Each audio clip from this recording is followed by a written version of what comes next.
Tensions rise off the coast of China as Taiwan says it will defend maritime borders that Beijing refuses to recognize. A record number of migrant workers have gone missing in Taiwan, in many cases facing abuse and death at hands of brokers. Rising rates and dodgy landlords leave tenants in Taiwan struggling to keep up with their rent. Plus, boaters in Taiwan take to the water on homemade rafts made of recycled materials with mixed results.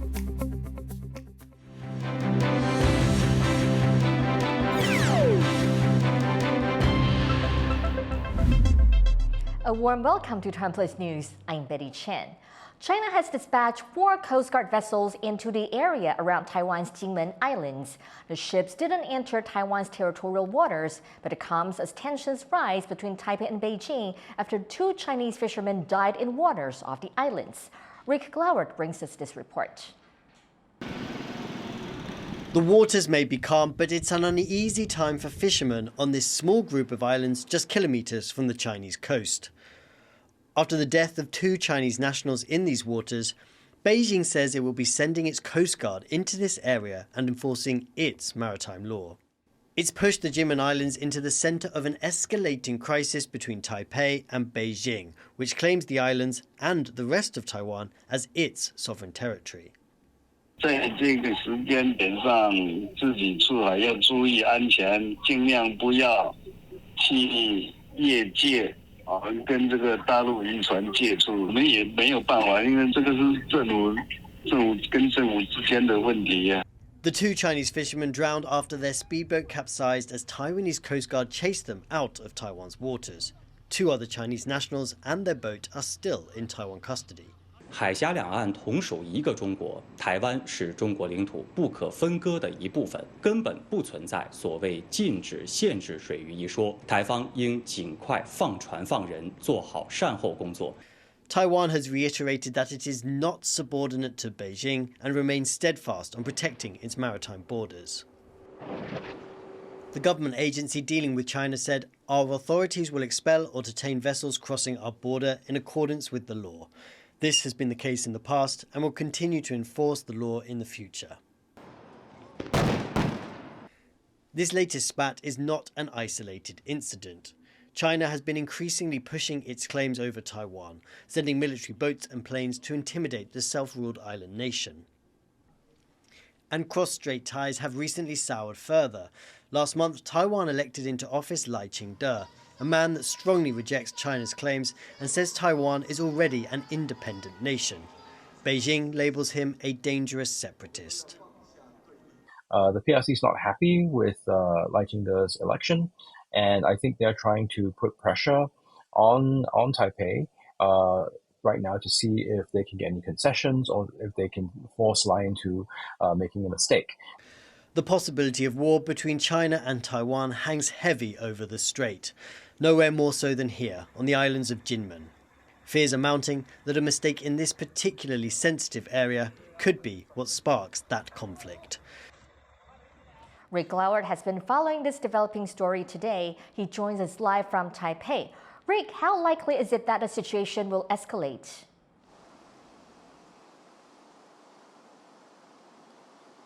Well, those Chinese Coast Guard vessels are at the moment just outside the line of Taiwan's territorial waters. But we know that is a demarcation that Beijing has said it does not recognize and does not respect. So they could move closer. Now, this is all, of course, a reaction to those deaths of those 2 Chinese nationals in Taiwan's waters. But the analysts I've spoken to today say it's also clearly a ramping up of China's so-called grey zone warfare tactics. Now, these are aggressive moves made by China to intimidate Taiwan that fall short of actual conflict. Things like economic coercion, cyber attacks, cognitive warfare, and sending military boats and planes towards Taiwan. So in this case, the presence of those Chinese Coast Guard vessels so close to Taiwan's territory puts pressure on Taiwan's authorities to monitor and react to the situation. The current protocol for Taiwan is to search and seize foreign boats that enter its waters without permission. But if it tried to do that with a Chinese Coast Guard vessel, things could quite easily spiral out of control. Thank you, Rick. That was reporter Rick Glauert joining us live from Taipei. The number of undocumented migrant workers in Taiwan hit a record high in 2023, and that's triggering concern among labor rights groups. Tiffany Wong takes a closer look at why so many are leaving their employers. Giving essential support to Taiwan's labor force, there are now over 750,000 migrant workers employed in the country, a record high. But another record is being set for the number of migrant workers who have gone missing. As of 2023, 86,000 migrant workers left their jobs without informing their employment brokers to avoid exorbitant fees and paying off debt, becoming undocumented. 都是因为找不到雇主，因为要付中介的那个买工费很高，大家就已经没工作，哪来的钱？ Migrant worker rights groups say that high broker fees and exploitative practices like illegally holding their passports can leave these workers even more vulnerable to harm. Over the past few years, migrant workers have been calling for an end to hiring through the broker system. In December, the government responded by creating a service center to streamline the employment process and said it will continue to vet broker agencies. 外国中介他没有担任选工的责任，导致有一些移工一进来入境都还没有到雇主处工作报道，他就失业了。引进移工如果失联比率达到规定的标准，我们就会暂时停权他，最短停权1周，那最长的话可以停权到4周。 But workers and advocates say this isn't enough, and as the government signs new labor agreements like the latest with India, that the government will have to do better to protect migrant workers sooner rather than later, to give these migrant workers a reason to continue to dream of a better life in Taiwan. Justin Wu and Tiffany Wong for TaiwanPlus. Vice President Lai Ching-te, who is also Taiwan's president-elect, has met with two members of the upper house of Japan's parliament.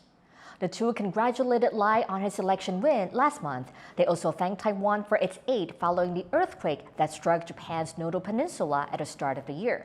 Lai said he looked forward to closer ties with Japan moving forward. He noted Taiwanese chipmaker TSMC will open its first plant in Japan's city of Kumamoto later this week and also plans to build a second.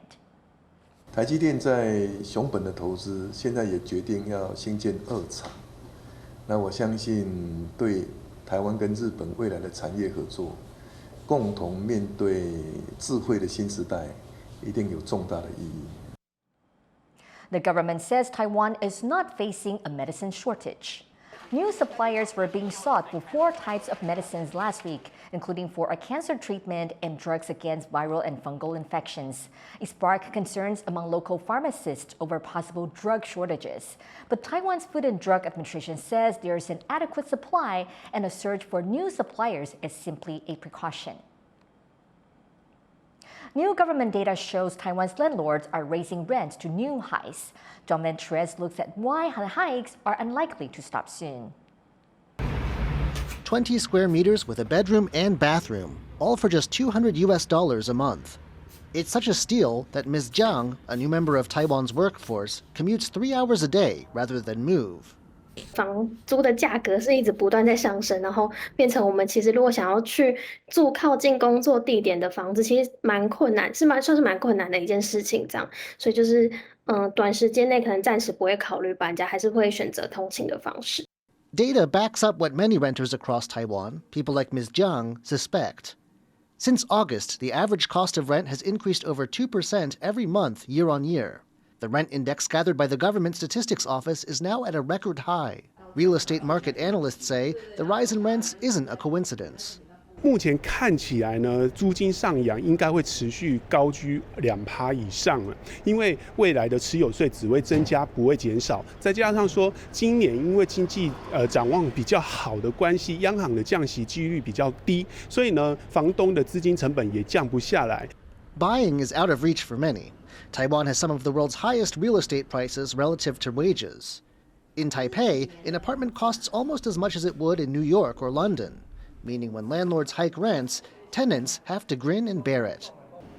Rent subsidies exist, but getting help can be risky. Some estimates say 70 to 90% of Taiwan's apartments are rented out under the table.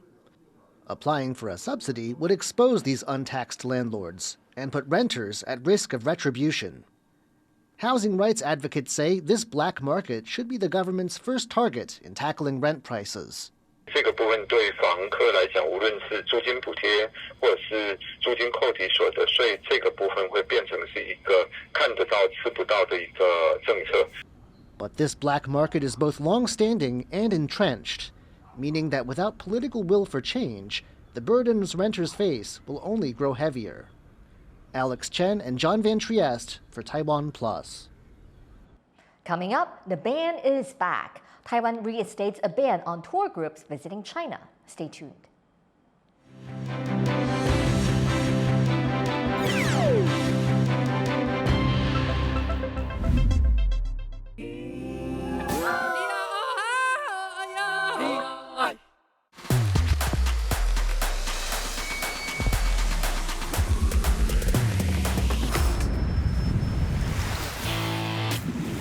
There's so many things that I wish the world could see. It is amazing to watch this captain maneuver this giant ship. It takes 3 days to cook this. The flavor is unbelievable, incredible. And it's my turn to make something inspired by Chef Gore. It's going to be quite a challenge. Can you imagine that? It's surreal. Yes, so real. I can't give up. I got some ass kicking to do. Nice move. We're pushing each other to explore and experiment in new, different ways. 5, 4, 3, 2. A warm welcome to TaiwanPlus News. Exploring the issues that matter to you. Not just to Taiwan, the whole world is watching. 很多时候是我们眼睛看不到的地方。 We might encounter mishaps and mistakes along the way. But at the end of the day, it just transmits something straight from the heart. Yes. Cheers. Bon appetit. It is about the fun and it's about the glamour and it's also about something much deeper than that. Sometimes you just gotta seize the opportunity. You just gotta do it. Have a place where you're appreciated for you exactly as you are and where you can shine and be seen.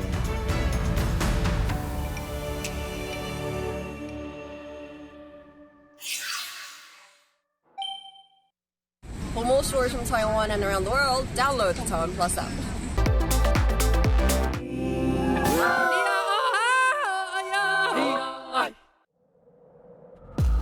At Connected, we believe in the power of dialogue.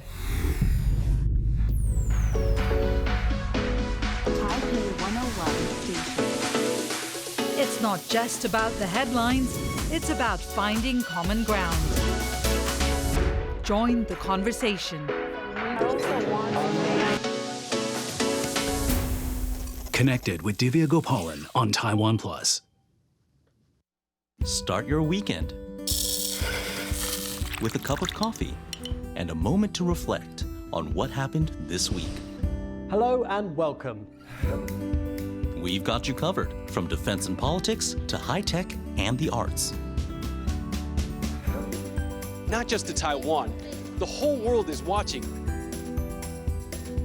You make the coffee, we make the news. Here's what happened on TaiwanPlus.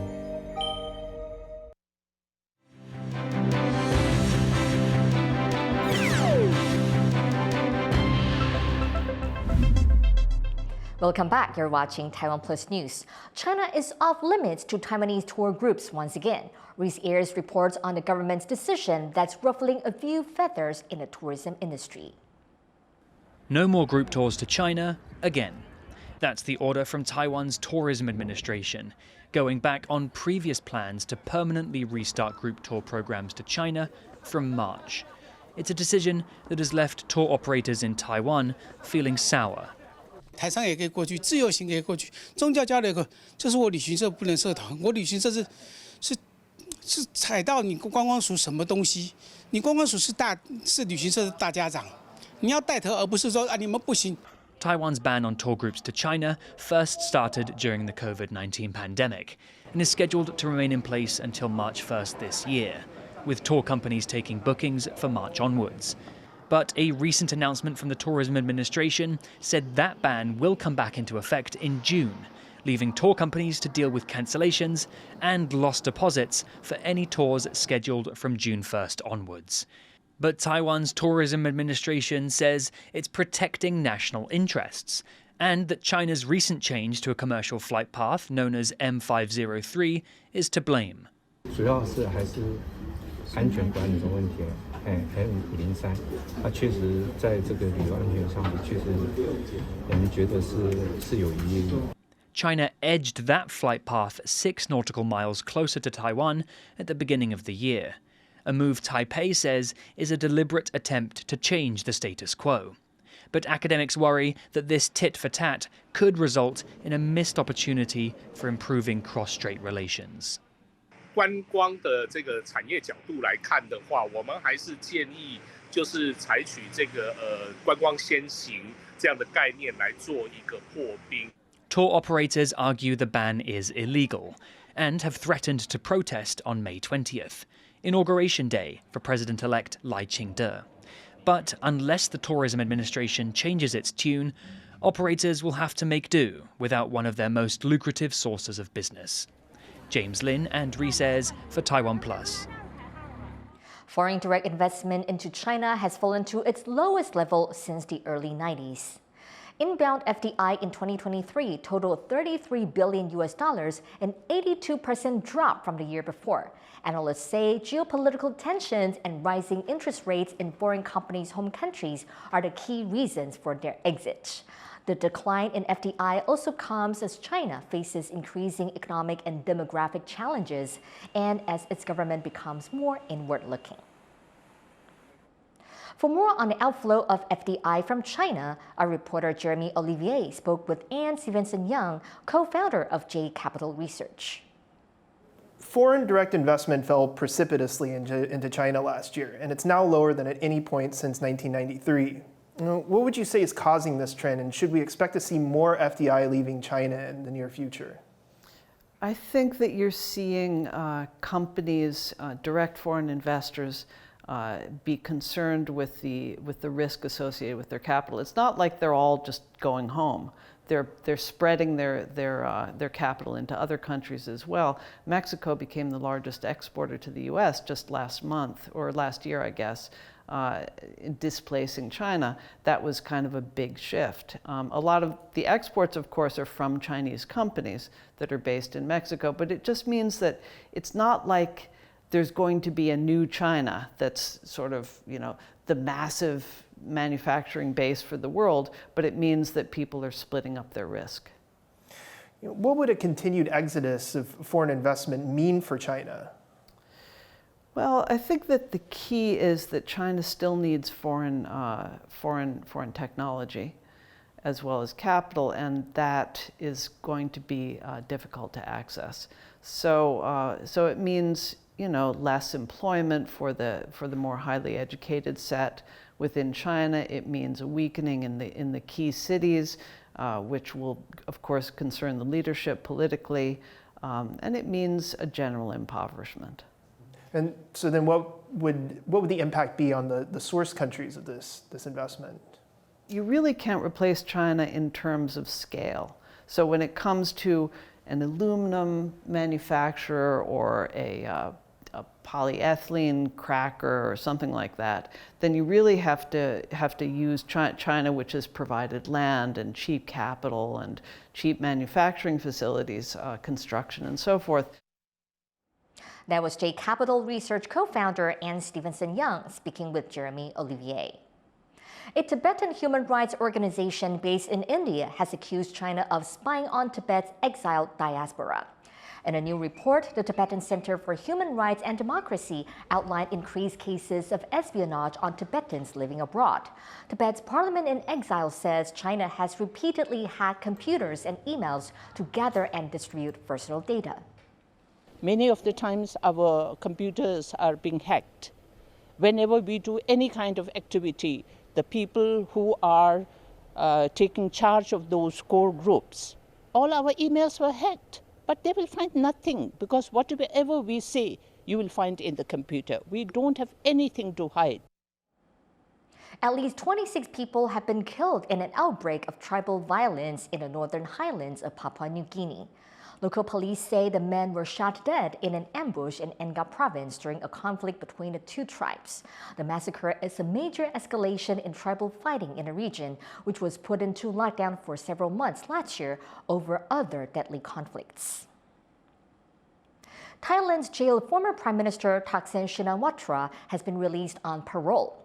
The 74-year-old billionaire spent 6 months in hospital detention in Thailand following his return to the country last August.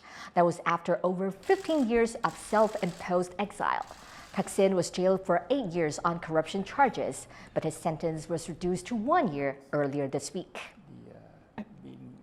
Red crabs on Australia's Christmas Island are finally making their yearly migration 2 months late.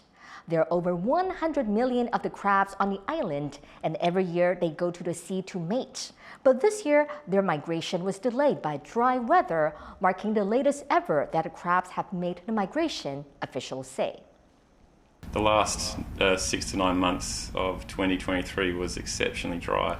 So dry that when the crabs would normally migrate in October and November, we had no rainfall and they didn't migrate, and that dry period continued into January this year. So for the first time that we've recorded, the crabs have spawned in February, albeit in lower numbers. South Korea will soon become a super age society alongside Taiwan and Japan. Bryn Thomas looks at how a group of grannies is wrapping some youthful energy back into the country's rural areas.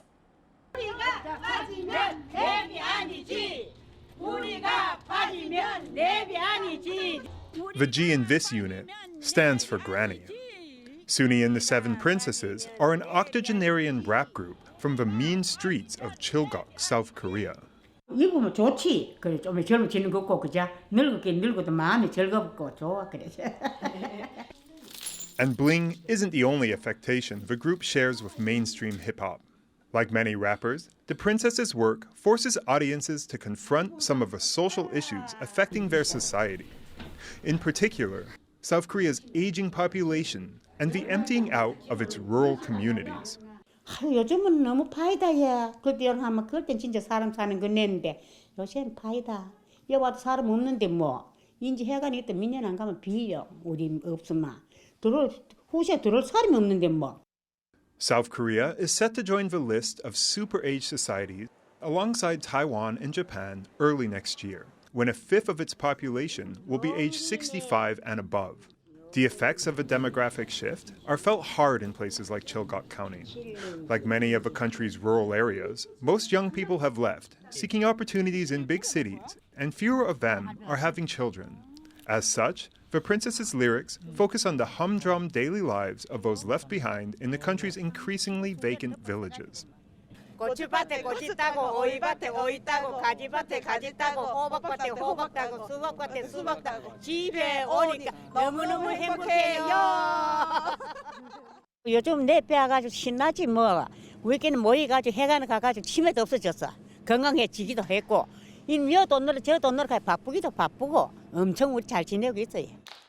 And while the Princesses remain a ways away from living large and driving exotic cars, they have found a big audience on social media and do events around the country. 원래 SNS 이런 데는 되게 유명한 사람들이 이렇게 나오는 줄 알았는데 거기 저희 할머니가 나오더라고요. 그래서 친구들이 막 보내면서 너네 할머니 아니냐면서 막 이런 식으로 얘기해가지고 되게 좀 감회가 새롭기도 하고 칠곡군에서 지금 제일 유명한 것 같거든요. Like several other countries in the region, South Korea is having to come to terms with the challenges of an aging population. But for Suni and the Seven Princesses, to paraphrase another rapper, they got 99 problems, but old age ain't one. Alex Chen and Bryn Thomas for TaiwanPlus. The city of Kaohsiung in Taiwan South is hosting a homemade raft race for the first time since the pandemic. Eric Gao looks at some of the successful and not so successful designs. It's race day on Kaohsiung's Love River. Here, 50 teams have put together a flotilla of homemade rafts, and they're testing them out on the water. Some, like this one made of buckets, were an immediate success. The team rowing this pontoon won in its division. Other designs haven't worked quite as well. The common theme is the use of recycled materials. From bits of bamboo to discarded plastic, everyone is reusing waste to ensure the race is both green and fun. 保特瓶也都是社区回收厂里面去捡来的，所以大部分都是从社区来的，或者是家里。每个都是独立设计，所以那有18个独立桶，那福利上是没有问题。The annual race was canceled for several years due to the COVID-19 pandemic. Its return this year coincides with the arrival of a special guest in the city, a giant rubber duck created by Dutch artist Florentine Hoffman. It was a hit when it first floated into town 10 years ago. Now it's back, attracting crowds and spectators for the nearby races. Many teams have paid homage to the duck in their designs. The city hopes using rafts made of recycled materials will help spread an environmental message. 参赛者都带着无限的创意，那用这些环保的相关的器材来造自己心目中的这个小船。But for those taking part, it's the thrill of will it float, and the chance to claim victory that's driving these rafters down the Love River to the finish line. Scott Huang, John Van Trieste, and Eric Gao for TaiwanPlus. Thank you for watching TaiwanPlus News. You can visit the TaiwanPlus website or follow our social media for more stories from Taiwan and around the world. Finally, today, stroll down the 4-kilometer-long Cherry Blossom Boulevard in Danshui in northern Taiwan. I'm Betty Chen. Take care and see you next time.